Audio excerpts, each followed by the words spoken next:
Dear student, in last lecture 26, we have studied the property of magnet and magnetism. In this lecture, we study magnetic field lines and the properties of magnetic field. And the top. Yes, first of all, we comes at the point magnetic field lines. देखिएगा, the path along which a unit north pole would tends to move if free to do so is called magnetic field lines. These are imaginary. ये imaginary होती है.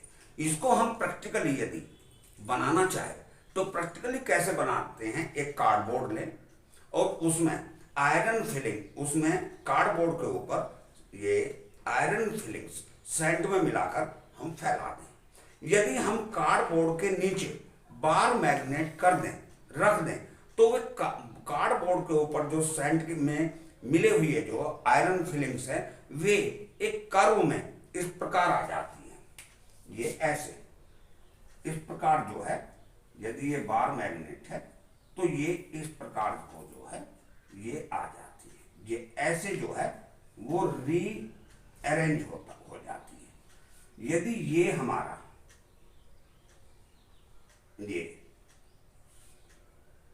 ये हमारा निकलती है बाहर से, ये नॉर्थ पोल, ये साउथ पोल, वे जो आयरन फिलिंग्स है वे इस प्रकार अपने आप ही रीअरेंज हो जाती है.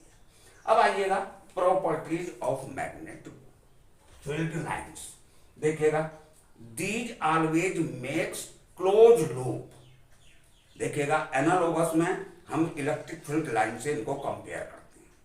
इलेक्ट्रिक फील्ड लाइन कभी भी क्लोज लूप नहीं बनाती थी.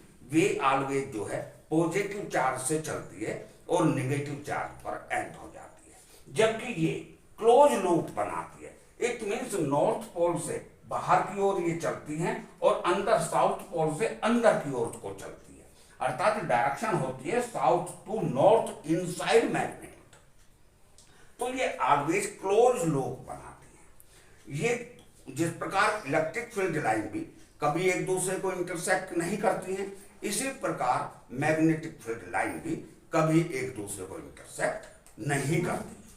अब कंसंट्रेशन शोज स्ट्रॉन्ग. यदि कहीं पर मैग्नेटिक फील्ड लाइन ज्यादा पास पास है, फॉर एग्जांपल ये मैग्नेटिक फील्ड लाइन ऐसे है, तो देखिएगा यहां पर कंसंट्रेशन है विद रेस्पेक्ट टू यहां के.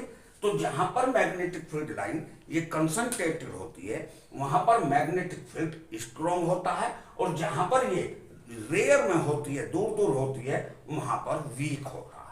और यदि ये मैग्नेटिक फील्ड लाइन इस प्रकार ये पैरेलल होती हैं ये, तो इस प्रकार का magnetic field uniform magnetic field होता है. अब tendency to contract lengthwise, ये यहाँ पर जो है लेंथ में जो है इनकी टेंडेंसी होती है कॉन्ट्रैक्ट करने की, और साइड वाइज जो है ये एक्सपेंड होती है. कभी भी मैग्नेटिक फील्ड लाइन ये सडन ब्रेक नहीं. Yes, in this topic we take magnetic dipole in uniform magnetic field. देखिएगा, यूनिफॉर्म मैग्नेटिक फील्ड में इन लास्ट चैप्टर फोर्थ में we have studied about torque is equal to m cross b, and हम इसको यदि scalar form में लिखें तब ये हो जाता है M B sine theta n cap. अब देखिएगा, यदि हम किसी डाइपोल को एक्सटर्नल मैग्नेटिक फील्ड में रखें तो रखने के पश्चात उसके टॉर्क के कारण वो थोड़ा सा एक और कंसीडर ये किया कि इधर को मैग्नेटिक फील्ड है, हमने थोड़ा सा डिस्प्लेस किया, तो डिस्प्लेस होने के पश्चात इसमें रेस्टोरिंग टॉर्क भी लगता है. जिस प्रकार हमने क्लास 11th के चैप्टर 14 में वहां पर पढ़ा था I alpha, where I is, ये है इसका I equal to M R square. इसको जो है हम 7th लेसन में भी 11th में पढ़ चुके हैं.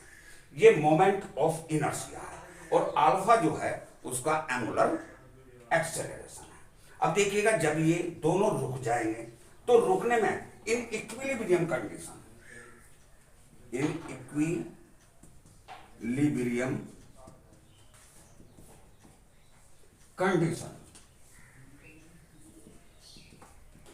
इन दोनों का नेट टॉर्क हो जाएगा zero. In other words we can say that I alpha plus M cross B is equal to zero, implies it I alpha is equal to m b sin theta. ये हो गया हमारा, क्योंकि इनमें एक positive होगा और एक नेगेटिव होगा। देखिएगा, यदि हम एंगल को रेडियन में मेजर करें और ये एंगल छोटा है, if we measure angle in radian and it is small, then we can write I alpha is equal to mb theta। देखिएगा यहां पर एक इनमें से, क्योंकि नेट सम इनका वो है जीरो, तो एक पॉजिटिव होगा एक नेगेटिव होगा, इसलिए हम दूसरे को जो है हम दूसरी ओर ले जाएंगे। केवल इनका ये जो है यहां पर सम किया है, तो इधर जाने के पश्चात ये हो जाएगा हमारा माइनस। अब देखिएगा ये है हमारा एक्सेलरेशन। अब हम 11th लेसन में हमने पढ़ा था y is equal to minus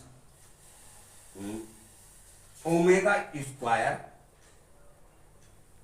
alpha is equal to minus omega square y, implies it alpha proportional minus y. ये सिंपल हार्मोनिक मोशन की कंडीशन है।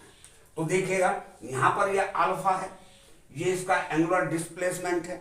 यदि हम इसको इस प्रकार ना लिखकर ऐसे लिखें, alpha is equal to minus M B upon I into theta, then we can write it alpha proportional minus theta. Therefore we can say that bar magnet must be in simple harmonic motion। कैसे कि वो जो है बार बार इस प्रकार को जो है ऐसे मूव करने लगेगी, वो होगी सिंपल हार्मोनिक मोशन।